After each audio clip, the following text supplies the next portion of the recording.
Vijay sir வந்து இப்போ வந்து ஸ்டார்ட் பண்ணியிருக்காருல்ல தமிழக வெற்றி கழகம் சொல்லிட்டு அதை பத்தி என்ன நினைக்கிறீங்க? இப்போ அரசியல் ஸ்டார்ட் பண்ணியிருக்காரு, அதை பத்தி என்ன நினைக்கிறீங்க இப்போ?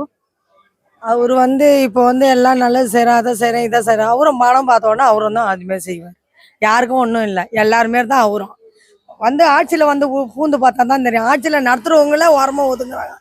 இவர் என்ன பண்ண போகிறாரோ தெரியல. யாரையும் வந்து குறை சொல்ல முடியாதுல்ல. அவங்கவுங்க இஷ்டத்துக்கு அவங்கவுங்க பணம் செலவு பண்ணி வராரு. அவரும் பணம் பார்த்தோன்னா அவரு என்ன பண்ணுவாரோ, யாரையும் குறை சொல்ல முடியாது. ஓகேக்கா, ரொம்ப நன்றி. ஓட்டு இதுவரைக்கும் போட்டிருப்பீங்களா சின்ன வயசுல? எந்த ஆட்சிக்கு ஓட்டு போட்டிருந்தீங்க? இப்போ புதுசா வரவங்கள வர வைப்பீங்களா? விஜய்க்கு போடுவேன். விஜய். எல்லாரும் விஜய் விஜய்னு சொல்றாங்க. விஜய் என்னதான் பண்ணிருக்கா உங்களுக்கு? பண்ணுவாருன்ற நம்பிக்கை தான். பண்ணுவார். புதுசா ஒருத்தரை கொண்டு வரலாம், அவர் பண்ணுவார்னு ஒரு நம்பிக்கையில தான் போடுறீங்க. அப்போ என்ன கோரிக்கை வைக்கிறீங்க தளபதி கிட்ட இருந்து? ஆட்சி இந்த ஒரு ஆட்சி பண்ணாததை தளபதி பண்ணாருன்னா என்ன ஒரு கோரிக்கை? ஏன்னா பெட்டரா கொண்டு வருவாரு, ஸ்டூடெண்ட்ஸ்க்கு எதனா கொண்டு வருவாரு. ஓகே, வேற அவ்வளவுதான். வேற உங்களுக்கு நல்ல ஜாப் கிடைக்கணும், லேடிஸ்களுக்கு. லேடிஸ்க்கு ஜாப், நல்ல ஜாப் கிடைக்கணும், நல்ல வேல்யூ இருக்கும். பஸ் ஃபெசிலிட்டி விட்ட மாதிரி வேற எதனா வரலாம் ஒரு புதுசா எதிர்பார்க்குறீங்க. அப்போ வரக்கூடாதுன்னு யாருன்னு எதிர்பார்ப்பீங்களா? அப்படி இல்ல, வரவங்க பெட்டரா பண்ணுவோம். அந்த வரைக்கும் நம்ம விஜயகாந்த் ஐயா வந்து நல்லது பண்ணாரு. ஆனா லாஸ்ட் நேரத்துல தான் மக்களுக்கு எல்லாருக்குமே தெரிய வந்தது. அது மாதிரி தளபதி ஏமாத்திடுவாங்களா லாஸ்ட் வரைக்கும் மக்கள்? இல்ல ஏமாத்த மாட்டாங்களா? இல்ல, அப்படிலாம் பண்ண மாட்டாங்க. அது மாதிரி மக்கள் தளபதி மேக்சிமம் வந்து தளபதி வந்தாருன்னா எல்லாருடைய ஓட்டும் தளபதிக்கு தான் உயர் நம்பிக்கையே சொல்றீங்க. ஆமா. ஓகேக்கா, உங்க குடும்பத்துல எத்தனை ஓட்டு உயர்ந்தா உயரும்? ஒரு 4-5 இருக்கு. 5 இருக்கு. தளபதி கோசம் ஒதுக்கி வச்சிருக்கீங்க. ஆமா. ஓகேக்கா, நன்றிக்கா. ஓட்டு போட்டிருப்பீங்க, அவர் பண்ணுவார்னு ஒரு நம்பிக்கையில தான் போடுறீங்க. அப்ப என்ன கோரிக்கை வைக்கிறீங்க தளபதி கிட்ட இருந்து? ஆட்சி இந்த ஒரு ஆட்சி பண்ணாததை தளபதி பண்ணாருன்னா என்ன ஒரு கோரிக்கை? ஏன்னா பெட்டரா கொண்டு வருவாரு, ஸ்டூடெண்ட்ஸ்க்கு எதனா கொண்டு வருவாரு. ஓகே, வேற அவ்வளவுதான்.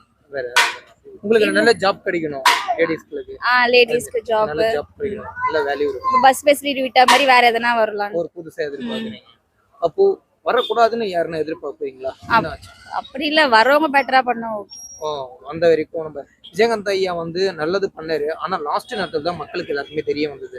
அது மாதிரி தளபதி ஏமாத்திடுவாங்களா லாஸ்ட் வரைக்கும் மக்கள்? இல்ல ஏமாத்த மாட்டாங்களா? இல்ல, அப்படிலாம் பண்ண மாட்டாங்க. அது மாதிரி மக்கள் தளபதி மேக்சிமம் வந்து தளபதி வந்தாருன்னா எல்லாருடைய ஓட்டும் தளபதிக்கு தான் உயர் நம்பிக்கையே சொல்றீங்க. ஆமா. ஓகேக்கா, உங்க குடும்பத்துல எத்தனை ஓட்டு உயர்ந்தா உயரும்? ஒரு 4-5 இருக்கு. 5 இருக்கு. தளபதி கோசம் ஒதுக்கி வச்சிருக்கீங்க. ஆமா. ஓகேக்கா, நன்றிக்கா. ஓட்டு போட்டிருப்பீங்க. புதுசா ஓட்டு போட்டா யாருக்கு ஓட்டு போடுவீங்க? புதுசா ஓட்டு போட்டாங்களா? இல்ல ப்ரோ, போய் டிஎம்கே தான் போடுவோம். எப்பவுமே டிஎம்கே தான். அப்போ தளபதி தான் நிறைய பேர் சப்போர்ட் பண்றாங்க. அவர் வந்ததுக்கு அப்புறம் பார்ப்போம் அவரோட கொள்கை என்ன, அவர் என்ன மாதிரி எதை நோக்கி வராரு, அதுக்கப்புறம் போடுவோம். நான் தளபதி ஃபேன் தான். பட் ஆனா அவர் வந்து என்ன அறிவிக்கிறா அதுக்கு தகுந்த மாதிரி அதுக்கப்புறம் கண்டிப்பா. ஆமா ஆமா, எல்லாரும் புது மாற்றத்தை விரும்புறோம். பட் அவர் எப்படி வராரு தெரியாதுல்ல, என்ன கொள்கை, அவரோட லட்சியம் என்னன்னு தெரியாது. நல்லது நிறைய பண்ணிட்டு இருக்க, புக்ஸ் கொடுக்குறாரு, படிக்கிற பசங்களுக்கு சைக்கிள். இது வந்து அரசியலுக்கு வரதுக்காக பண்றாரு. ஏதாவது உண்மை, 15 வருஷமா அதான் பண்றாரு. அரசியலுக்கு வந்துட்டாரு, வரதுக்காக பண்ணிட்டு இருந்தாரு. ரஜினி வரனாரு, வரல. பட் அவங்களாம் விஜயகாந்த் இறந்ததுக்கப்புறம் நேரம் அறிவிச்சிட்டாரு. பட் அவர் வந்ததுக்கு அப்புறம் என்ன அவரோட கொள்கைனோ அதுக்கு தகுந்த மாதிரி நம்ம. சில பேர் என்ன சொல்றாங்கன்னா, இப்ப விஜயகாந்த் ஐயா போல தளபதியும் இறங்குவாரு, ஃபாலோ பண்ணிட்டு இறங்குவாரு. இறங்கினா நல்லது தானே. கண்டிப்பா, கன்ஃபார்ம். ஒருத்தர் வேணும் தான் விரும்புறோம். யாரும் நல்லது செய்ய தானே வராங்க, நல்லது ஏத்துக்குவோம். விஜயகாந்த் ஐயா புரிஞ்சுனாங்க. அதே போல இவர் செஞ்சது இல்ல, அவர் ஆரம்பத்துல செய்யறாரு, கொஞ்சமா புரிஞ்ச 2 வருஷம் கேப் கொடுக்குறாருல, அதுல ஓரளவுக்கு கட்டமைப்பு உருவாக்கி கரெக்டா வந்துருவாரு. வரக்கூடாதுன்னா யாருக்கு? முதலமைச்சராவா அப்படிலாம் யாரும் சொல்ல முடியாது, காமன் சொல்ல முடியாது. ஏன்னா இந்த 2 வருஷத்துல எப்படியும் எதுமாலும் மாறலாம். இல்ல இல்ல ப்ரோ, டிஎம்கே தான்.